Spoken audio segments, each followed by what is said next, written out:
Please, Dada, please. Please, Dada, please. No. Please, Dada. Honorable Finance Minister. Please. Please, Dada.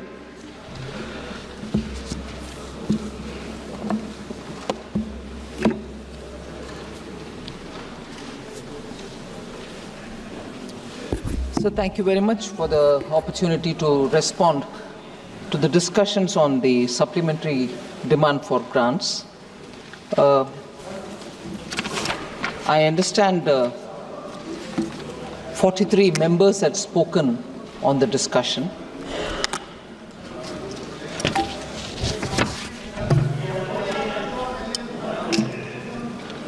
This is the first batch of supplementary, sir.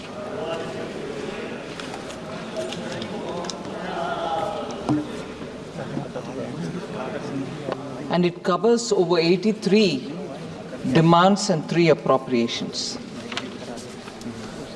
The appropriations include those for the President, the Supreme Court of India, and for the Union Public Service Commission. To make a beginning, I will repeat some of the things which are already mentioned in the supplementary demand for grants, which a copy of which all members have seen. These demands and appropriations, we are seeking the authorization of the Parliament for gross additional expenditure of 87,762.56 crores. The net cash outgo or cash supplementary is about 44,182.87 crores. The technical token supplementaries are also mentioned. Expenditure on capital account is something which I would like to take a minute to say that it is about 19,416.35 crores. The balance of 68.346.21 crore in the supplementary demand for grants is on the revenue account. So, not going further into the details, yesterday I'm grateful that Honorable Member Jagadambika Palji had gone into the details of what this supplementary demand for grant is all about, where money goes, and why it is justified that this first supplementary has covered those amounts, and the total is far lesser than what a first supplementary had in the last year. So he had rightly placed the emphasis saying, look at where the money is going. It's going for farmers, it's going for the revenue expenditure of defense, but on farmers' account again, it is going for fertilizers and so on. So without spending more time on the details of those, I'd like to go back to the discussions itself and respond to the members and their seeking clarification so that we focus on the debate straight away. Sir, questions on the economy, Madam, I'm sorry, I keep referring to you as Sir. Madam, there were a lot of interest in the economy-related issues. Honorable members have asked questions about what is it about the economy that you can answer. We have got questions to ask. I'll try to address some of them. So, Madam, the real growth rate for Q1 and Q2 of this financial year 25 has been 6.7% and 5.4% respectively. At 5.4%, the Q2 rate is slower than expected. Many members observed it, many members commented on it, many members raised a doubt saying, is growth sustainable at all at the number that we projected in the BE? I'd like to touch upon some of the concerns. So, Q2 of this financial year has been challenging quarter for India and for most other economies of the world. In last 3 years, India's GDP growth rate has averaged 8.3%. This is outstanding. I don't want to judge myself, I don't want to judge the ministry, but this is a number before us, and this is a number which you can see, compare it with the rest of the globe. And this number is an outstanding number by global standards. India has been the fastest growing major economy in the world, and the credit goes to the people of India who are struggling and meeting their aspirations, thereby contributing to the economy, and with the leadership which puts policy up front so that it responds to people and their aspirations as well. So the two wheels have moved adequately in synchrony, as a result of which you see the growth numbers. A different perspective for the same thing is something which I'd like to put before you, Ma'am Chairperson. Out of the 12 quarters in the previous 3 years, GDP growth rate was lower than 5.4%. GDP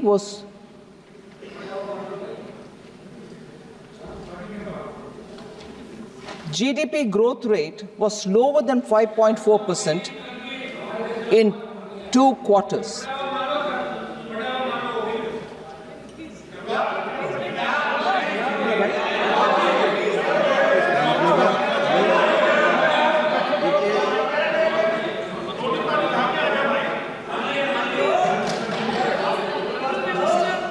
Please.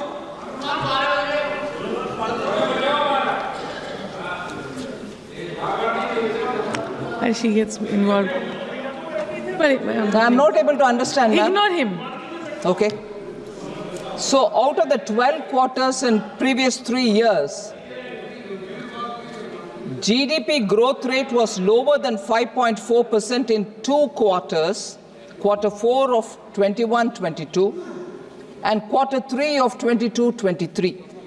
So it's important to understand that this drop happened just 2 quarters in the last 12 quarters that we're talking about. So let us not sort of pick on that one and predict future. This has been a steady growth and a steady sustained growth. So I'd like to place that perspective with the numbers before me. The regular union budget was passed by the newly constituted Lok Sabha post-parliamentary elections in middle of August 2024.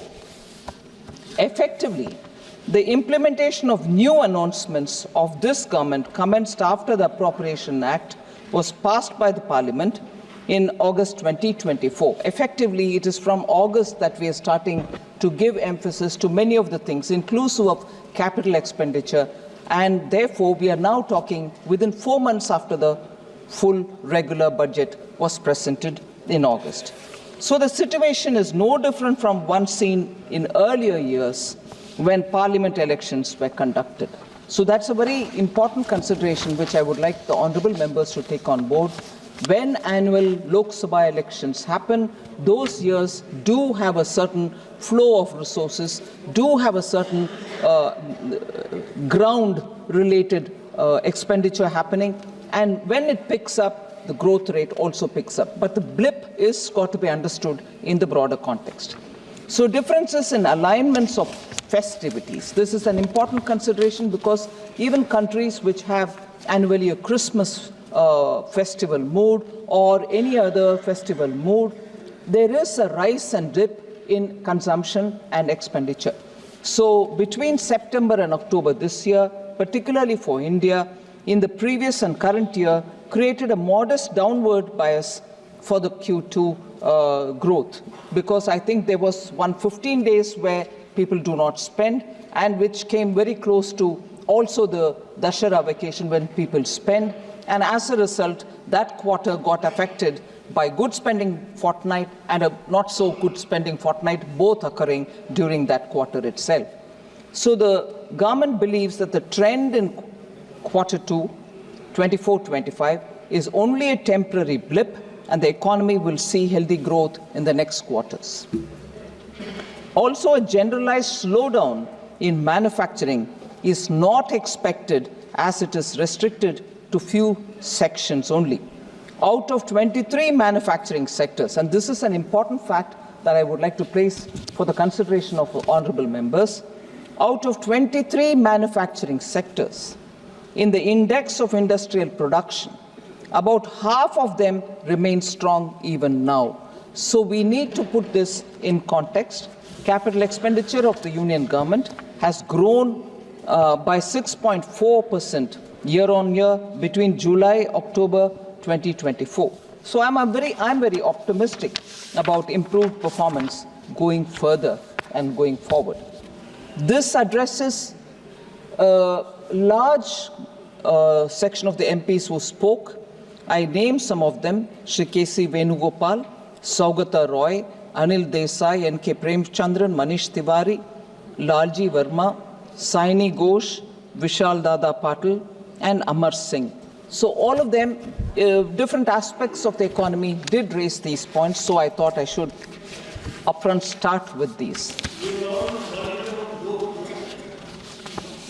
There was equally a lot of voice about inflation being very high. This was particularly raised by 4 members who have also raised the previous issues. Retail inflation, madam, declined to 4.8% in 24-25, April to October, compared to 5.4% in 23-24. This is the lowest since COVID-19 pandemic started. Lowest retail inflation. Core inflation, which excludes volatile food and energy prices, remains at 3.6 and is at a decadal low. It's a very important data which we have to take on board. And we in the union government remain committed to better managing of food inflation, where volatility in specific food items is weather-driven. Building buffers is one of the key performance which I can place here for members' consideration, particularly in key food items such as cereals, pulses, and distribution of food items like onions, rice, tuvar dal, wheat flour, gram, and so on. So these are happening through designated outlets at subsidized prices. I've spoken before on this. Bharat brand atta and Bharat brand dal is provided in essential commodities at an affordable price. The prices have been very reasonable, that the uptake is also very considerable. Bharat dal is available at 60 rupees per kg for 1 kg pack. Bharat atta costs 30 rupees per kg and Bharat rice costs 34 rupees per kg, and they are available through particular outlets. Madam, the discussion again on the inflation is normally taken for the number that is revealed in the latest quarter, but I would again like to put a perspective before honorable members. Most often I've done this, and I think there is merit for us to look at it in this way, because it is important to understand the context and also the perspective to keep it as wide as possible. Madam, 1999 to 2004, headline inflation was controlled at 3.9%. The reason why I'm bringing this is something which I'll explain a bit later, but I'm laying the ground for that inference. Headline inflation was controlled at 3.9% between 1999 and 2004. Between 2004 and 2009, inflation surged to 5.6%, and again, come over, you can compare it with the previous 99 to 2004, which I'm talking about. But when you came to 2009 to 14, it spiraled to 10.2%, representing a catastrophic failure to control rising prices. Come again to 2014 to 24, inflation was brought back to 5.1%. The pattern that is emerging, if you look at it for the last 25 years nearly, is NDA period times inflation is well under control, whereas non-NDA, particularly UPA, it touches double digit. So let us not forget this pattern when we want to criticize one another about inflation and inflation control. Food, sorry.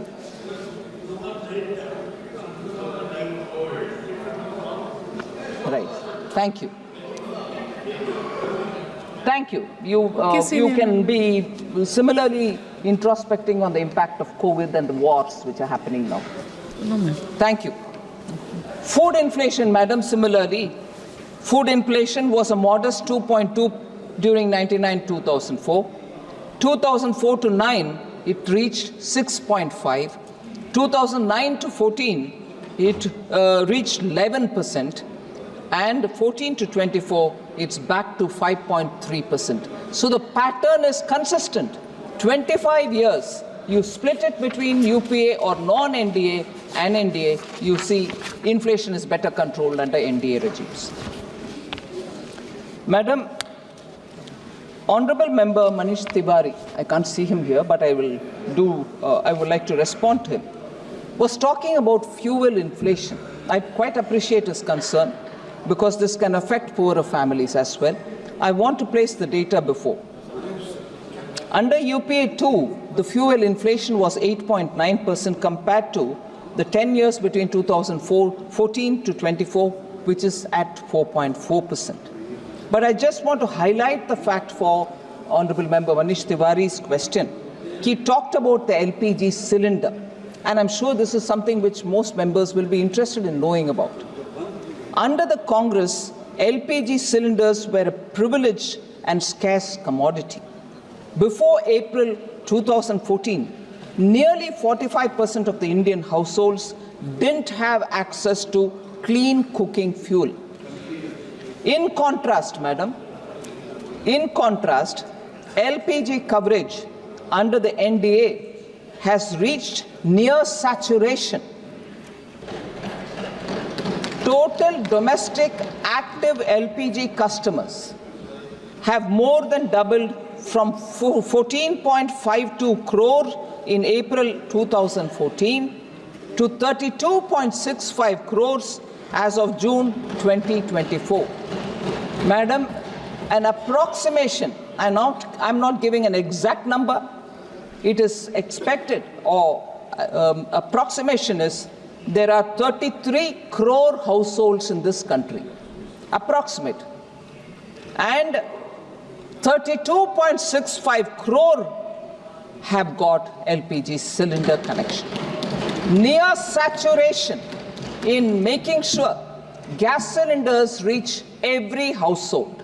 So I must credit the Ministry of Petroleum and Natural Gas for having taken this distribution of LPG to households.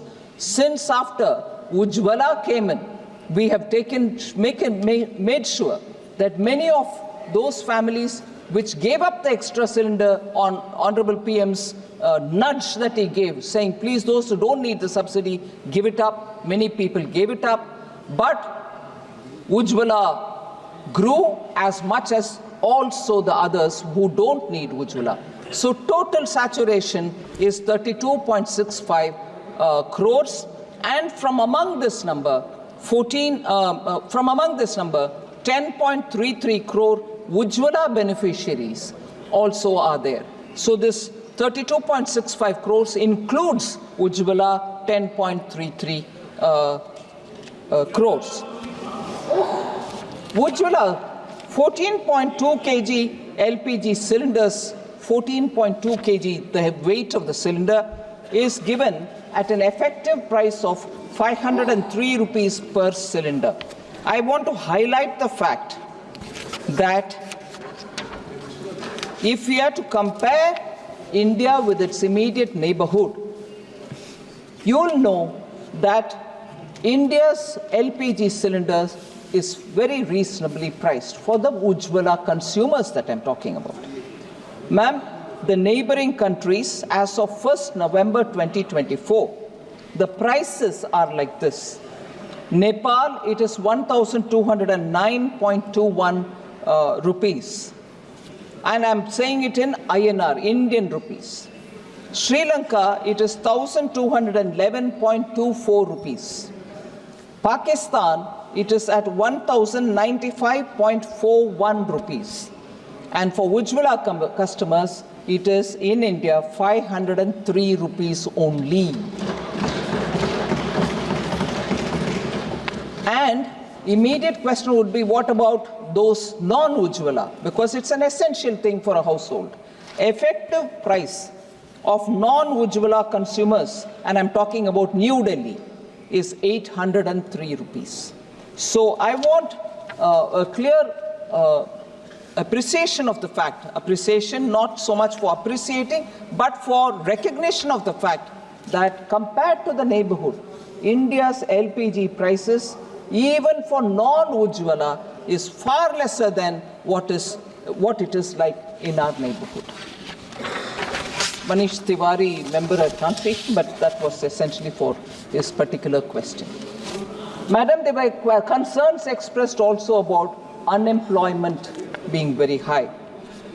Several members raised questions on it, and I highlight some of the facts. The All India annual unemployment rate has been declining according to the periodic labor force survey report. Beginning 2017-18, it's been falling from 6.0% in 17-18 to 3.2% in 23-24. Unemployment rate was 6% in 2017-18. Today it has come down to 3.2%. And this is accompanied by a rise in the labor force participation ratio and worker to population ratio figures as well. A very important factor is the gender component, madam. The female labor force participation rate has been on the rise for the past 6 years, from 24.5% in 2018-19 to 41.7% in 23-24, and we'll be glad to know that this is largely driven by rising participation of rural women into the labor force. So this is a very noteworthy transformation that we are seeing. I would like to put it before you, Honorable Chairperson. According to the latest payroll data of the EPFO, cumulative net addition of EPF subscribers, which very clearly shows the formal employment. So cumulative net addition of EPF subscribers touched 91.1 lakh in first half of this year, that is 24-25, which is nearly 29% higher than the cumulative net additions of 70.5 lakhs in the same period last year. So it's an important, and we are clearly talking about the net addition. It's not the numbers who have gone, we've ignored it or anything like that. We are talking about net addition. Nearly 2/3 of the new subscribers in the EPFO payroll have been from the 18 to 28 years band. So for all of us who rightly have concerns about the youth of India, I would like to show this figure that the net addition to the EPF subscriber numbers has 2/3 of them coming from those in the age group of 18 to 28. So the youth of India are coming on board and getting into EPF related registers. Madam, there was also concern and a lot of discussion about the procedure not being followed in sanction of contingency fund advance. I think it was member N.K. Premachandranji who raised this point. I'd like to respond to him because I think he highlighted, I appreciate the fact that N.K. Premachandranji gets into a lot of granular details of the budget and also of the general financial rules.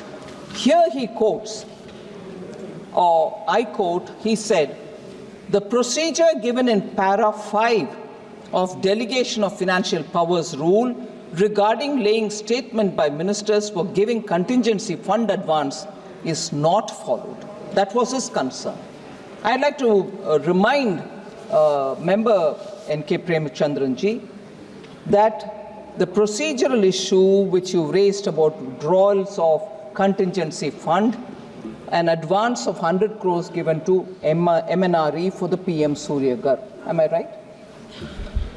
Based on the request of the ministry, contingency fund advances are normally given to various ministries, and in this case, the contingency fund advance of 100 crore was sanctioned on 4th October 2024 at a time when the Parliament was not in session.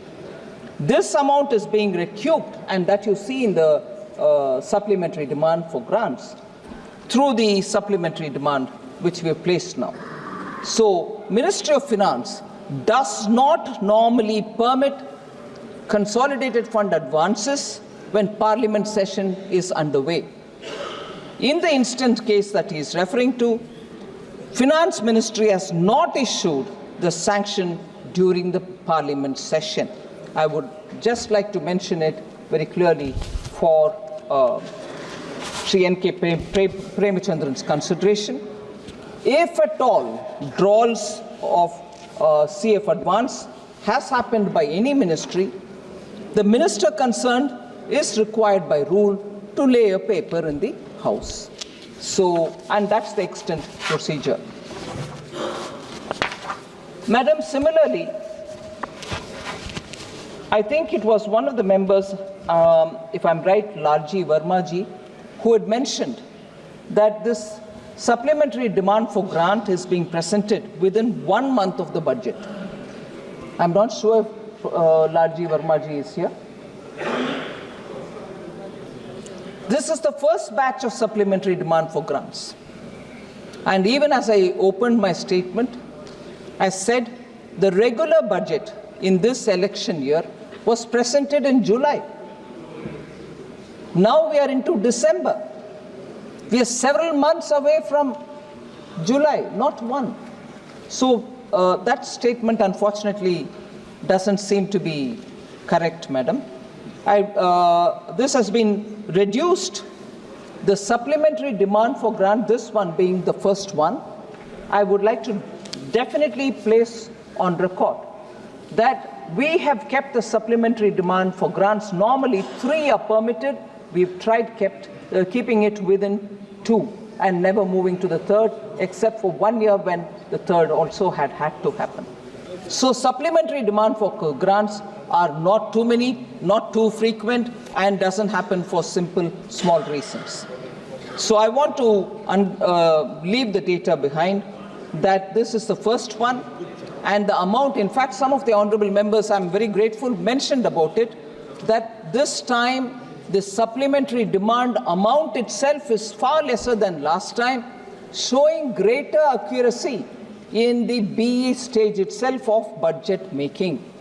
So there is a greater absolute targeting of what is the budget estimate got to be, and there is not, therefore, much of a requirement to come with huge supplementary demands, and not too many of them as well.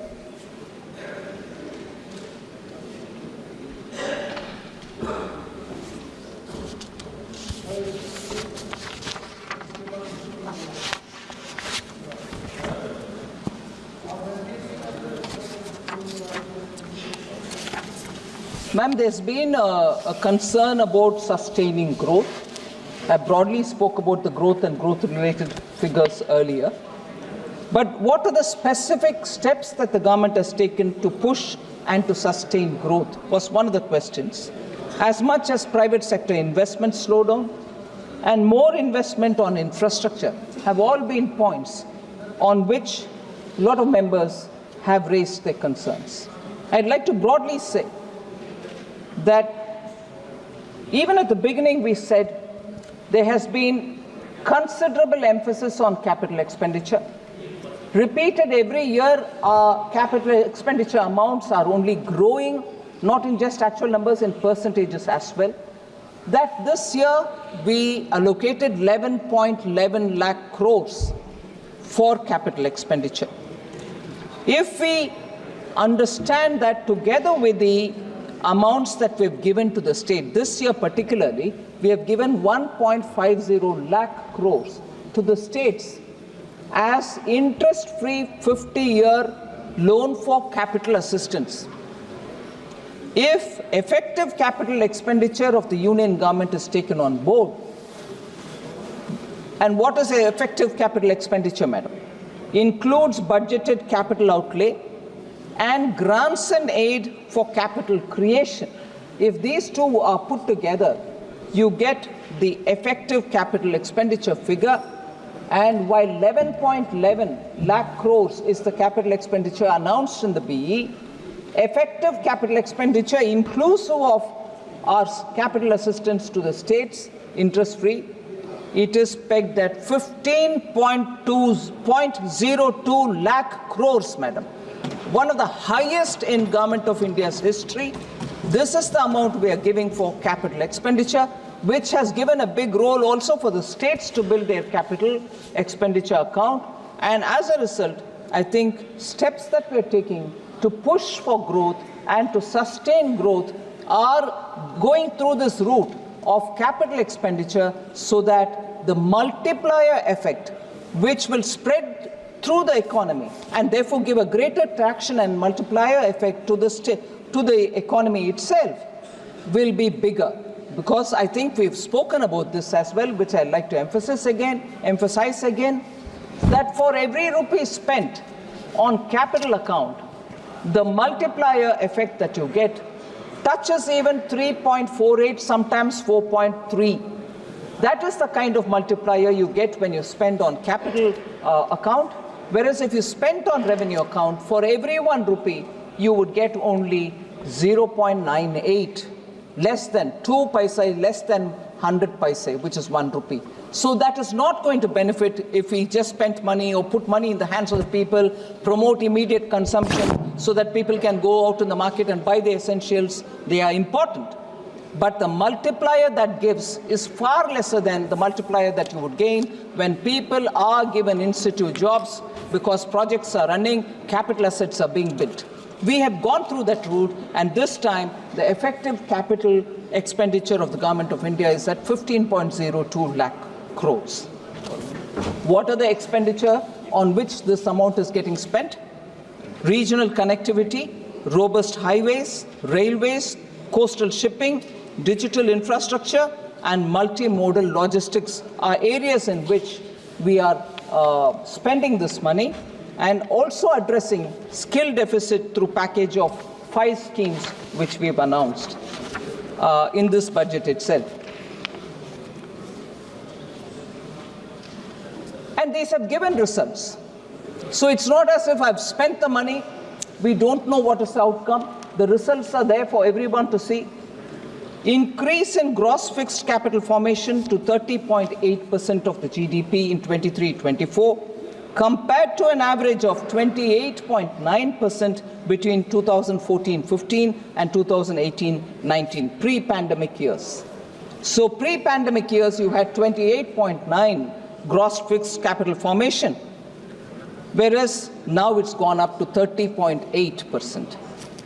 Also, private investment by non-financial firms, about 3,200 firms, an independent research looked into it and said 11.6% is the growth in private investment by non-financial firms.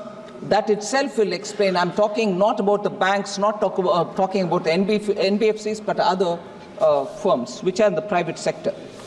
An improvement in the ranking of the World Bank Logistics Performance Index from 54th place where we were in 2014 to 38th place in 2023 to 44th place in 2018 and to 22nd place in 2023, particularly under international shipments category. Ma'am, you probably are aware that in every session of the budget, we have questions on tax devolution to opposition-ruled states, and that they have been reduced, particularly for Kerala, Karnataka, and Himachal Pradesh. Shri K.C. Venugopalji asked about it.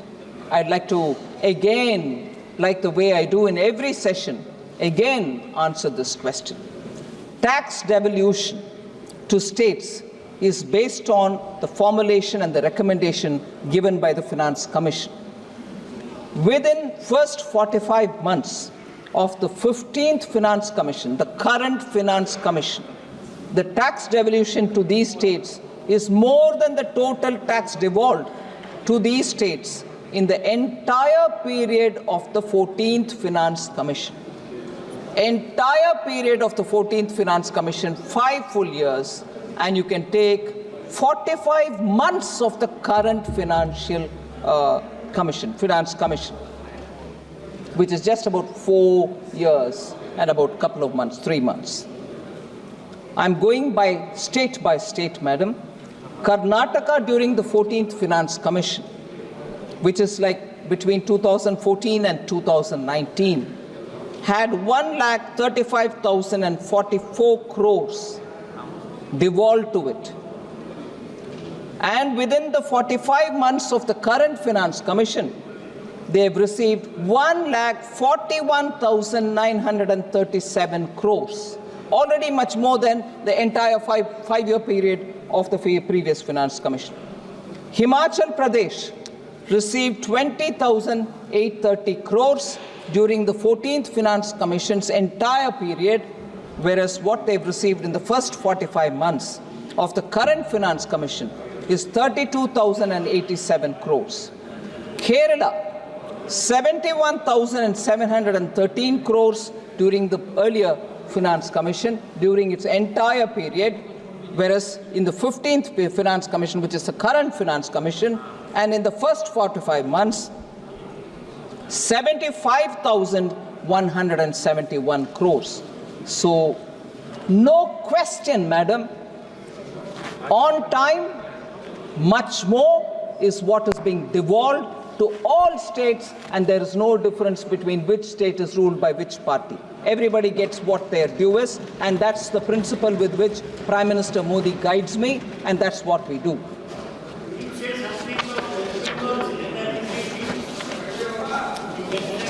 Sir, slow pace of expenditure from the budget 24-25 is another question which N.K. Premchandranji asked.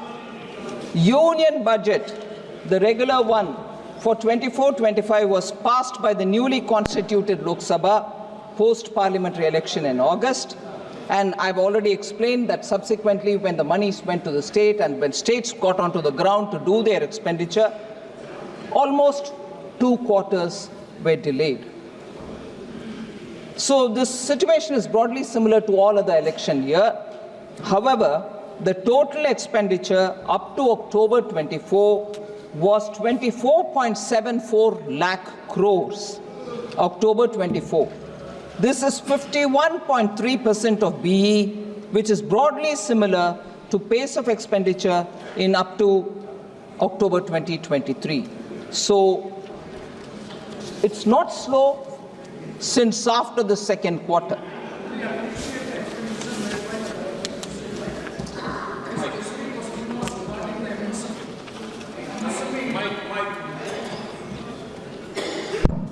Madam, I fully appreciate the expenditure made by the government during the 6 months, 51.3% of the total expenditure, more than that of the total budget allocation. My point was the most labor industry sector, that is the MSME, the budget outlay was 22,137.95 crores.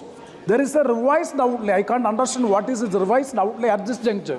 And further, the expenditure till 12/1/2024, it is 992 crores. That means just lower than 15%. When the total expenditure is more than 51.3%, how in the MSME sector alone it is come just less than 15%? That was my question I have raised. Madam, I'm thankful to Honourable Member for giving that clarification.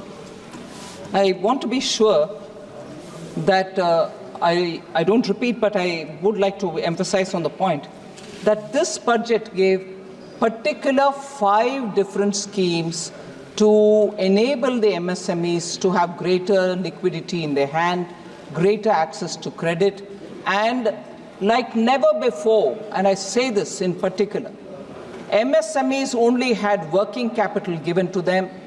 Our government has now made a provision for them to also have term loans for doing their business, which means they can take the loan from the bank and invest in plant and machinery. But they are, after all, small firms. They will not have huge collaterals to offer. They won't have security to give. So I'm grateful to the Honorable Prime Minister, who very clearly said, if we gave assistance for the small traders on the street, Swanidhi, we gave assistance for women and small people who are doing their business, PM Mudra, all of them are sovereign guaranteed, collateral free. Similarly, for the term loan that we are giving to the MSMEs, we are provided for sovereign guarantee. For the first time in this country, so Honorable Member Prem Chandran be informed on this, that MSME never had that provision in all free India, 1947 onwards, for a term loan and a sovereign guaranteed term loan. We have given that this time.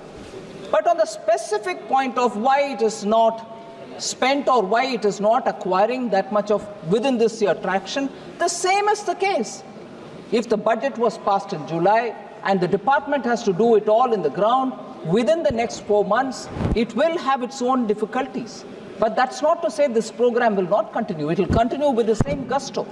So I want the fact that this year has a peculiarity, vote on account, a regular budget in July, and after which, when expenditure has to happen in all sectors with the same speed, some ministries do take the time. I'm going around visiting MSMEs clusters, establishing SIDBI branches there, asking SIDBI to give more loans to the MSMEs under the newly designed post the regular budget schemes. So I appreciate your concern on MSME, but it's not being brought down.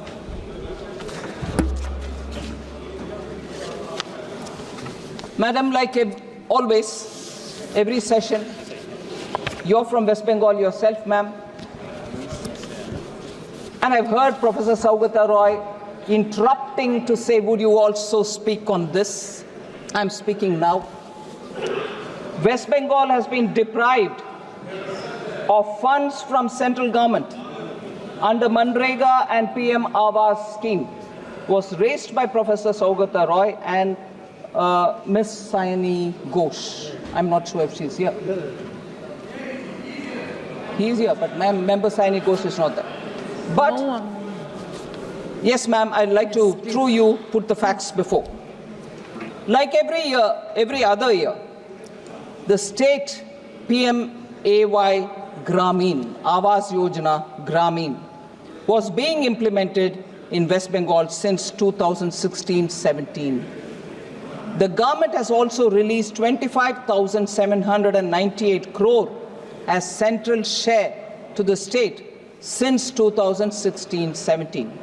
However, complaints of irregularities in the implementation of PMAY Gramin, including a selection of ineligible households from the Awas Plus 2018 list, removal of eligible households, and renaming of the scheme in the state as Bangla Awas Yojana have been received.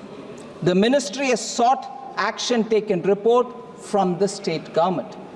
Similarly, ma'am, and again, I've said this even earlier in very many different sessions, for under the Manrega, complaints of misappropriation of funds have been received by the government. Upon inquiry by central teams, the complaints were proven to be correct. And madam, I may add, the central team was accompanied by the state team as well when they went on inspection. They were proven incorrect. The complaints were proven correct and not following the rule was clearly established.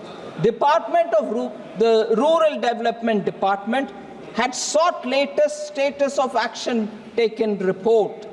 Now, the state government has submitted the ATRs, which are being examined by the Ministry of Rural Development. That's the current position, ma'am, on the question which Professor Saugata Roy has raised.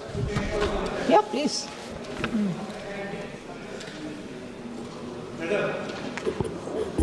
What I want to suggest or what I want to submit if any corruption happens in any part of the state, total amount of money, why it is being kept stocked, where possibility of inquiries appears, central team, state team jointly detected any area, stop sending money over there. But for few places or for one or two places, you are blocking the total money. What would be my suggestion, what would be my request to you, to release the amount to a particular state who have due from the center more than 1 lakh crore of rupees as a whole. So would you kindly take up these two issues, Manrega and Awas Yojana? I also want to request you, wherever corruptions reports are there, block money over there. But don't stop the full money As a for whole. so many as a whole for the total state. But haven't we stopped it on that ground only now? Yes. Please, Honorable Member. Ma'am, Chairperson, the Honorable Member is putting forth a suggestion, saying stop it where the corruption has happened, don't stop entirely. We have not stopped entirely for all over the country. We've stopped where the corruption has happened. उनके सुझाव है कि मैं पूरे देश में रोकना नहीं है, जहां करप्शन हो रहा है वहां रोकने के लिए। मैं वही तो कर रही हूं, बंगाल में करप्शन हुआ उसको रोकूं।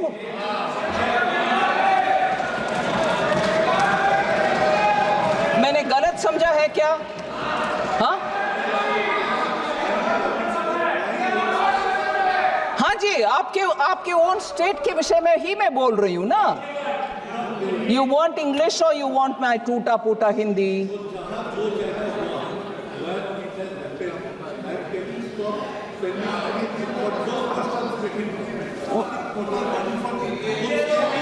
Oh, you're saying in the state of Bengal, जहां करप्शन हुआ वहां ना देना, बाकी जगह पर देना। ये मैं कैसे तय करूं जी? मैं कैसे तय करूं? Madam Chairperson, even when I don't stop, even when I don't delay, even when I give an advance payment of, when I have to give 1 month, I'm giving 2 months, I'm accused of differential treatment to different states. अरे corruption हुआ ये साबित हो गया है, और central team और state team भी साथ में गए हैं, और उधर पेमेंट का रिक्लेम करो, ऐसे आदेश मिलने के बाद रिक्लेम ना करते हुए दोबारा ट्रेशरी से ही उसको भरपाई कर रहे हैं, मतलब करप्शन हुआ। उसके बाद मैं कैसे डिफरेंशिएट करूं? पूर्व मेदिनीपुर में नहीं हुआ, नॉर्थ बंगाल में हुआ नहीं, साउथ परगाना 24 परगाना में, मैं कैसे तय करूं? मैं कैसे तय करूं मैडम? और तय भी करूं, किसको मान्यता होगा? बंगाल चुपचाप अगर मानते हैं तो भी बाकी स्टेट्स मुझके ऊपर को गुस्सा नहीं करेंगे। ये आप कौन होते हो करने के लिए? सो पूरे इसको साफ करने के लिए मैं आपके द्वारा रिक्वेस्ट कर रही हूं, बंगाल गवर्नमेंट को साफ करो भाई। फिर आते हम, जितना भी प्रश्न उठाया गया उसको स्पष्टीकरण दो, एक्शन में दिखाओ, फिर कौन रोकने वाले हैं आपके पैसा? बिल्कुल देंगे, आपके पैसे देंगे।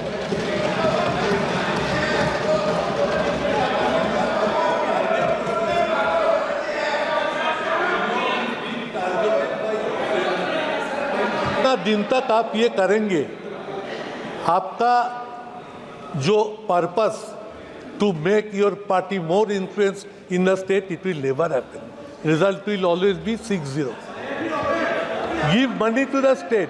Poor people, hungry people are crying for hunger. So take care. I repeat you, I request you with folded hand, sare taka, all money being kept detained. It cannot happen for a particular state. Madam Chairperson, I fully appreciate the concern. Our intention is not to put anybody to difficulty. But strictly, if you allow me 1 minute of indulgence, for the political observation which Honourable Member has made, आप जब तक ये करते रहोगे आपका seat नहीं मिलेगा बंगाल में। मान लो ये सच है, फिर आपको क्या दिक्कत हो रही है भाई? खुश रहो, पूरे जीतो, पूरे आराम से बैठो ना। हो रही है दिक्कत, जनता देख रही है, गरीब के पैसा किसके हाथ में जा रहे, पार्टी वर्कर्स में हाथ में जा रहे, ये अभी खुलासा हो गया है, इसीलिए दिक्कत हो रही है उधर, इसीलिए दिक्कत हो रही है। और जब हम उसके लिए तैयार हैं, आते हैं स्टेट में, आपके टीम के साथ ही जाते हैं, अकेला नहीं जाते हैं, आपके टीम साथ में रहने के बाद भी दिखता है कि घपला हुआ,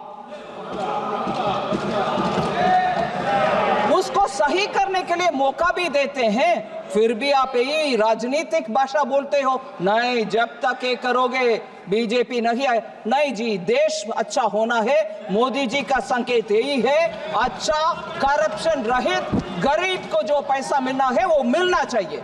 जहां घपला होते हैं हम साथ नहीं रहने वाले हैं।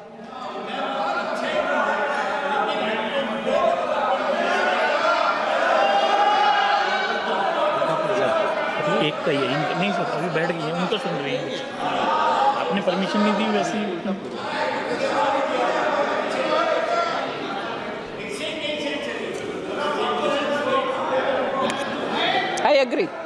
I agree on that. Center and state will have to work together. I agree on that. Honorable Chairman sir, Speaker sir, मैं सिर्फ दो विषय स्पष्टीकरण दे देती हूँ, क्योंकि मेंबर देवेंद्र यादव जी दिखाई नहीं दे रहे, मगर वो एक इम्पॉर्टेंट प्रश्न पूछे, और वैसे ही सुप्रिया सूले जी भी पूछे। हाँ, all right, yeah, I'm coming, I'm trying to answer as much as possible. Sorry. Honourable speaker sir, मैं सिर्फ ये बोलना चाहती हूँ कि एक माइल पोस्ट रखते हैं प्रोफेसर सौगता रॉय डिस्टर्बेंस करने के लिए, ठीक है, आदत हो गए हैं हम सबको।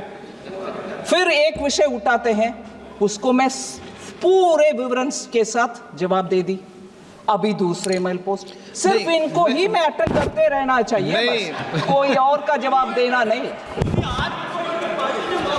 सो ठीक है सर, ब्लैक मनी के ऊपर सुप्रिया जी और देवेंद्र यादव जी ने प्रश्न उठाया, सॉरी धर्मेंद्र यादव जी ने, इसमें बहुत सारे स्टेप्स सरकार ने उठाए।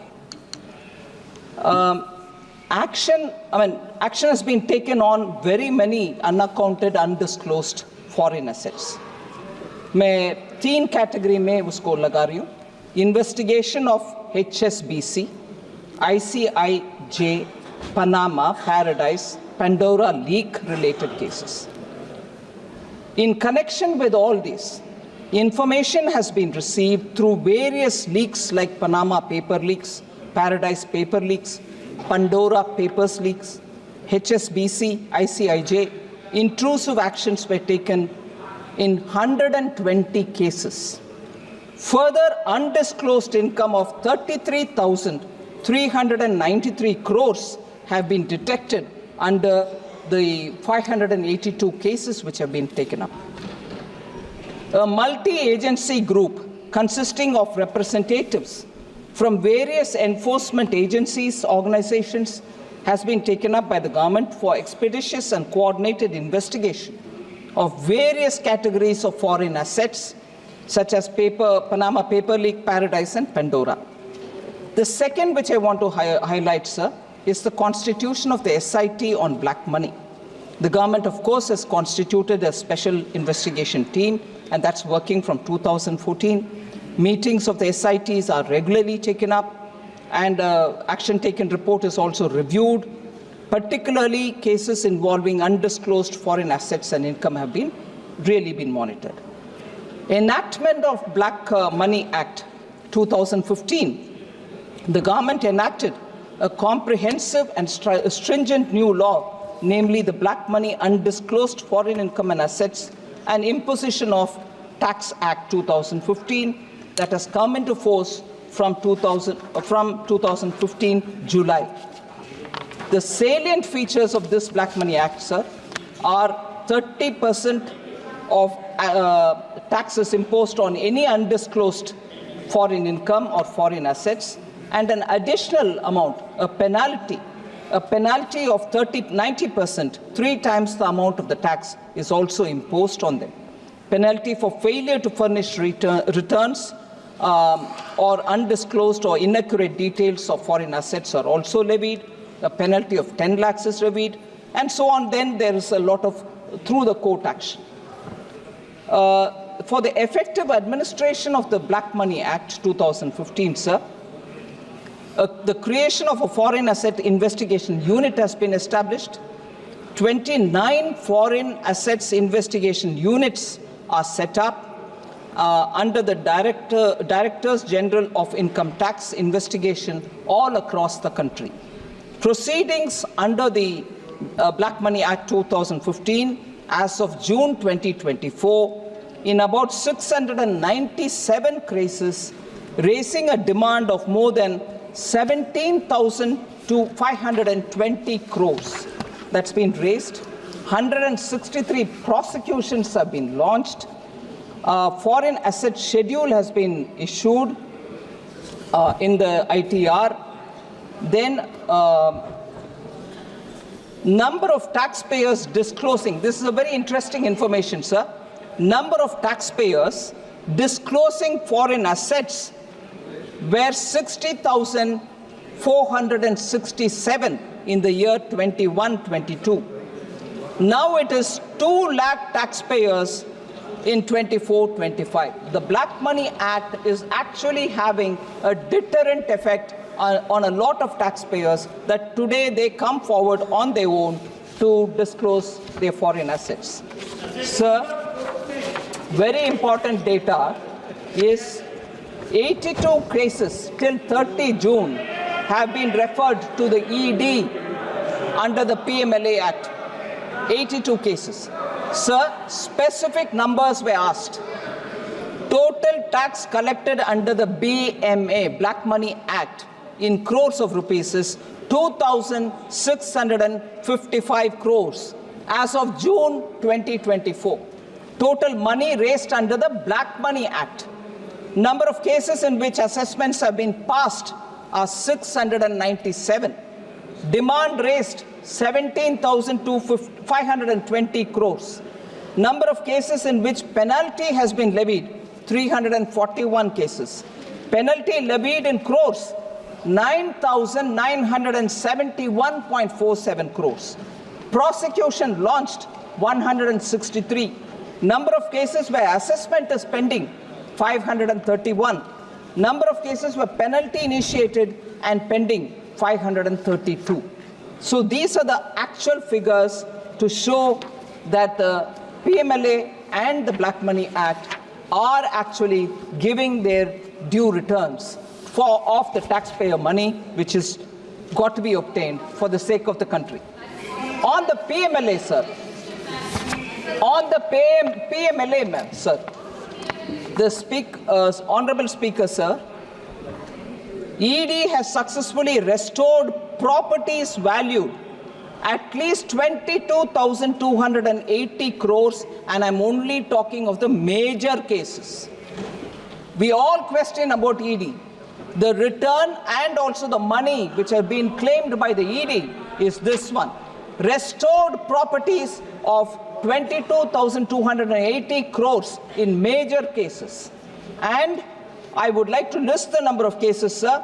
Vijay Mallaya case, 14,131.6 crore. Complete amount of the attached property has been restored to the public sector banks.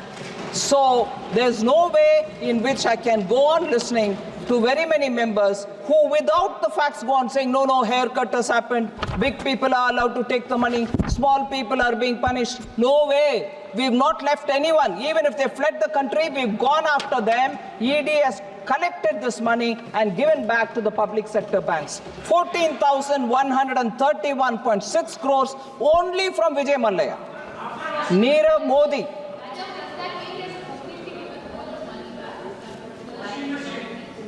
Attached properties is what I'm talking about, ma'am. There can still be some more cases, but attached properties and their monies have gone to the public sector banks. And this is the money that is obtained from them. Nirav Modi case, 1,052.58 crores has been restored to the public and private banks. National Spot Exchange Limited, NSEL scam, 17.47 crores have been obtained and given to the banks.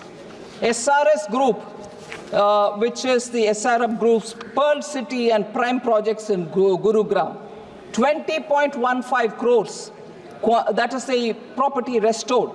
Rose Valley, 19.40 crore. Surya Pharmaceutical Limited, 185.13 crore. Novera Sheikh and others, the Hira Group, 226 crore. Amrutesh Reddy, Naidu and others, 12.73 crores. Mehul Choksi and others, 2,565.90 crores have all been taken. And then liquidators in the different Geetanjali group of companies to carry out valuation and auction of the attached or seized properties worth 2,565 crore is also happening. Nafisa Overseas and others, 25.38 crores. Bhushan Power and Steel Limited, Supreme Court ordered restitution of assets worth 4,025 crores to JSW via its December 11 orders. So it is important to recognize, sir, that we have not left anybody in economic offenses. We are after them. We will be making sure that money which has got to go back to the banks will go back. Thank you very much, sir.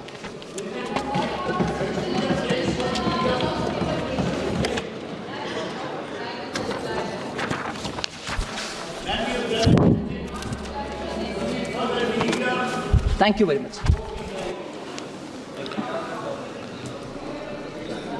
अनुदानों की अनुपूरक मांगों पर श्री सुधाकर सिंह द्वारा 8 कटौती प्रस्ताव प्रस्तुत किए गए हैं।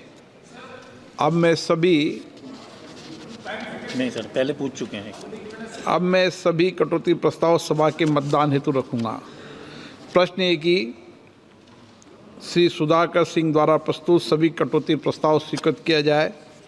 जो सदस्य इसके पक्ष में हाँ कहें, जो सदस्य विरोध में हैं वो ना कहें।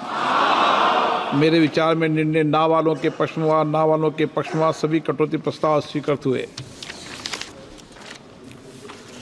अब मैं वर्ष 24-25 के लिए अनुदानों की अनुपूरक मांगों के प्रथम बैच को सभा के मतदान के लिए रखूंगा।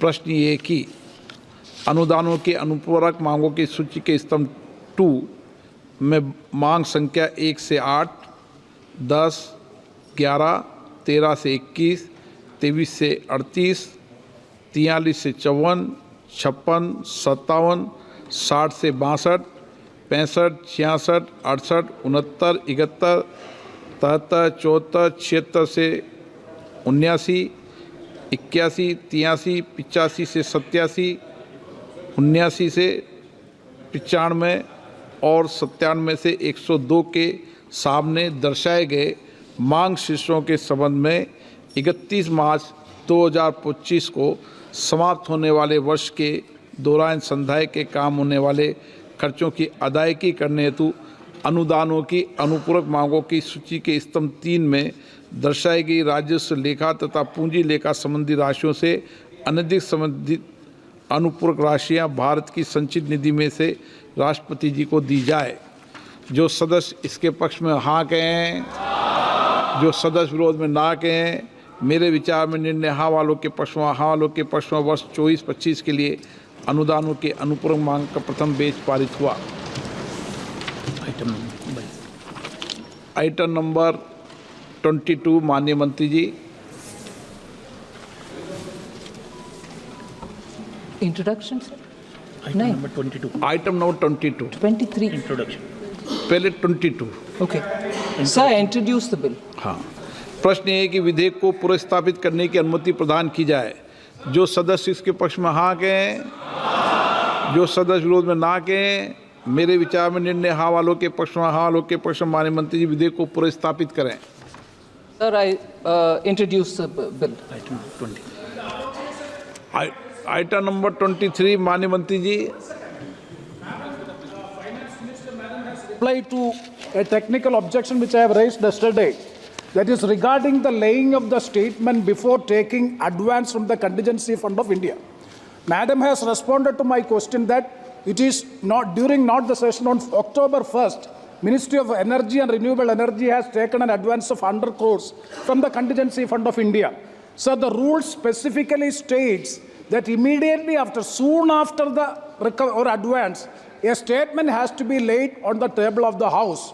Unfortunately, that statement has not been laid before the House. It is a technical defect and error on the part of the ministry that has to be clarified, because the Parliament cannot be taken for granted, because it is a rule specifically stating that the statement, if you are taking advance from the contingency fund, we are permitting it, Parliament is granting it.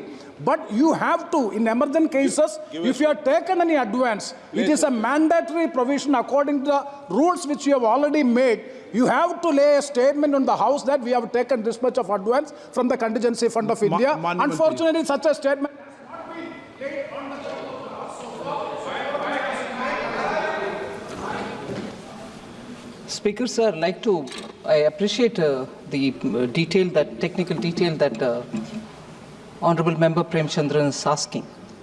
The rule specifically says that for the amounts given as advance to from the consolidated fund, contingency fund, is given before the session in place, for instance, or whenever it is given, will have to be reported in Parliament. That is exactly what we've shown in the supplementary demand for grants. 1 minute, let me finish. Supplementary demand for grants, where the advance given from the contingency was 100 crores, and the 100 crores are shown here in the supplement. Excuse me, you're a veteran in this Parliament, but I'm trying to answer your, no,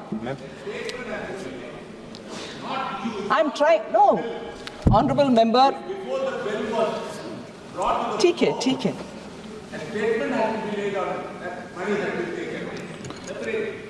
Okay. I fully understand this, sir.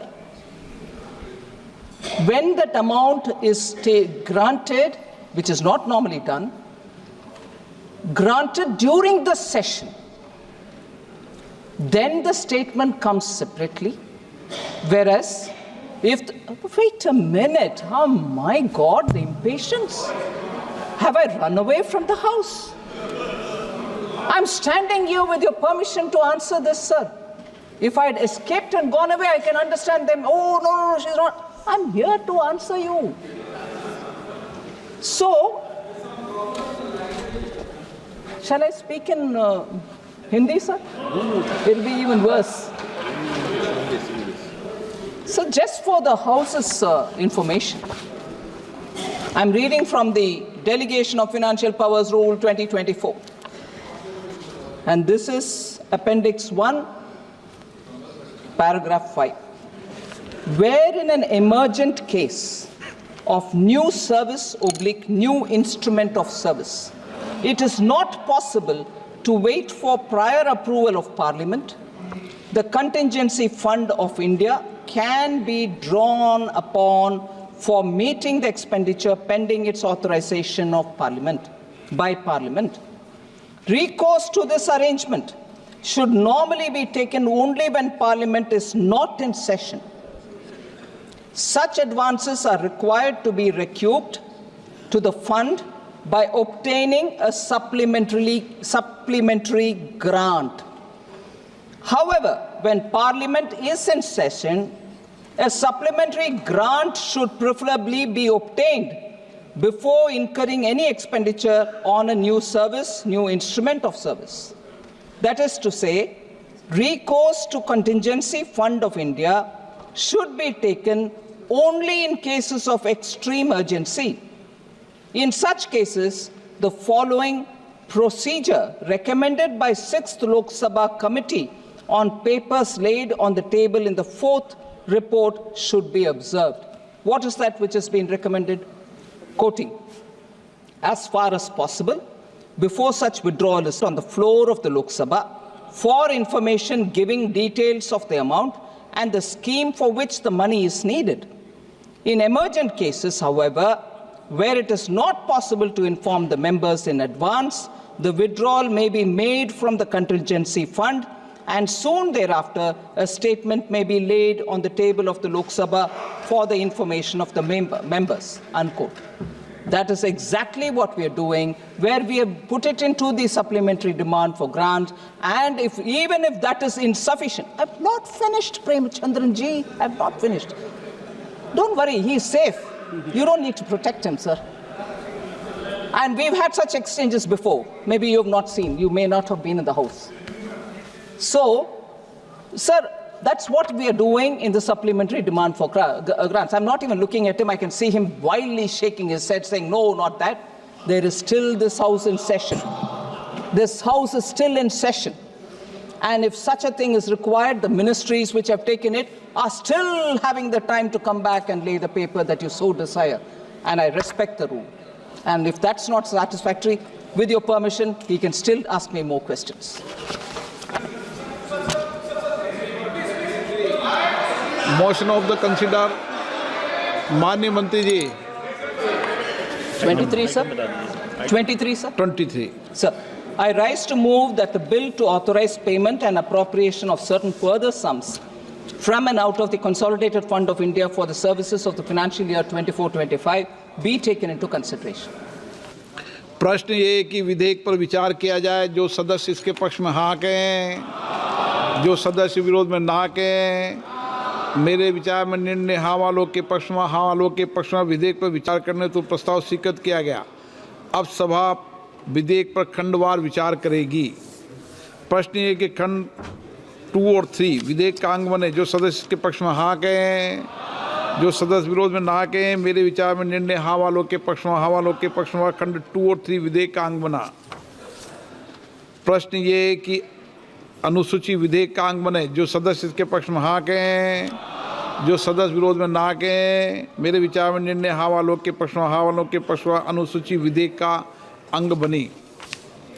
प्रश्न ये कि खंड 1 अधिनियम सूत्र विधेयक का पूरा नाम विधेयक का अंग बने, जो सदस्य इसके पक्ष में हाँ कहें, जो सदस्य विरोध में ना कहें। मेरे विचार में निर्णय हाँ वालों के पक्ष में, हाँ वालों के पक्ष में खंड 1 अधिनियम सूत्र विधेयक का पूरा नाम विधेयक का अंग बने। मंत्री जी अब प्रस्ताव करेगी विधेयक को पारित किया जाए। Sir, I rise to move that the bill be passed. प्रश्न ये कि विधेयक को पारित किया जाए, जो सदस्य इसके पक्ष में हाँ कहें, जो सदस्य विरोध में ना कहें। मेरे विचार में निर्णय हाँ वालों के पक्ष में, हाँ वालों के पक्ष में प्रस्ताव स्वीकृत हुआ, विधेयक पारित हुआ। आइटम नंबर 24 गोवा राज्य सभा निर्वाचन क्षेत्र अनुसूचित जनजाति प्रतिनिधित्व का पुनः समायोजन विधेयक 2024। माननीय मंत्री जी। Honorable Speaker, sir, with your kind permission, I move that the bill for enabling reservation of seats in accordance with Article 332 of the Constitutions for effective democratic participation of members of scheduled tribe and to provide for the readjustment of seat in the Legislative Assembly of the State of Goa in so far as such a readjustment is necessitated by inclusion of certain communities in the list of scheduled tribe in the state of Goa and for matters connected therewith or incidental thereto be taken into consideration. मैं अध्यक्ष महोदय थोड़ा brief में इस bill के बारे में बताना चाहता हूं आपकी अनुमति से। अनुसूचित जनजातियों के सदस्यों की प्रभावी लोकतांत्रिक भागीदारी के लिए संविधान के अनुच्छेद 332 में प्रावधान किया गया है। और 332 के अनुसार सीटों के आरक्षण को समर्थ बनाने और गोवा राज्य की विधानसभा में सीटों के पुनः समायोजन का उपबंध करने के लिए गोवा राज्य के विधानसभा क्षेत्रों में अनुसूचित जनजातियों के प्रतिनिधित्व का पुनः समायोजन विधेयक 2024 नामक एक विधेयक आज विचार और पारित करने का प्रस्ताव मैंने किया है। इसका बहुत ही लिमिटेड पर्पज है सर।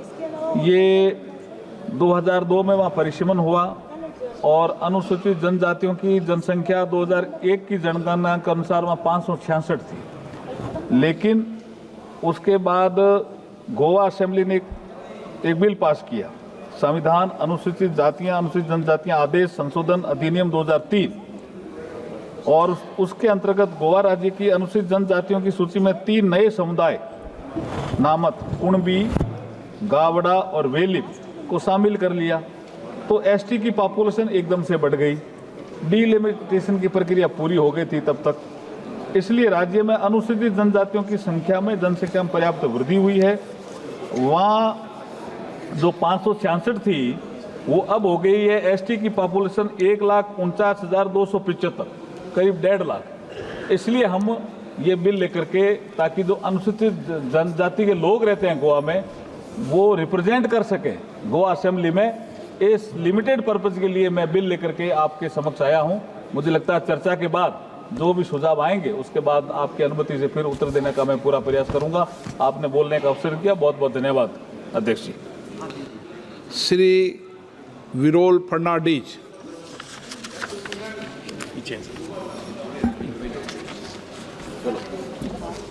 मान्य सभापतीक देव बरें करूं म्हणटा, कित्याक आयज हे इम्पॉर्टंट बिल, म्हत्वाच्या बिलार आमकां उलोवपाक चान्स दिलो म्हण. Thank you, Speaker Sir, for giving me an opportunity to speak on this very important bill concerning the representation of the tribal community in Goa. Madam Speaker, when we make a mere mention of Goa, it invokes a picture of natural beauty, clean environment, the beautiful rivers, the lush green fields, the rich forests, the tall mountains, and the ever beautiful beaches where the world descends to play with the subtle ripples of the waves. But when did this beautiful land come into existence? 500 years? 1,000 years back?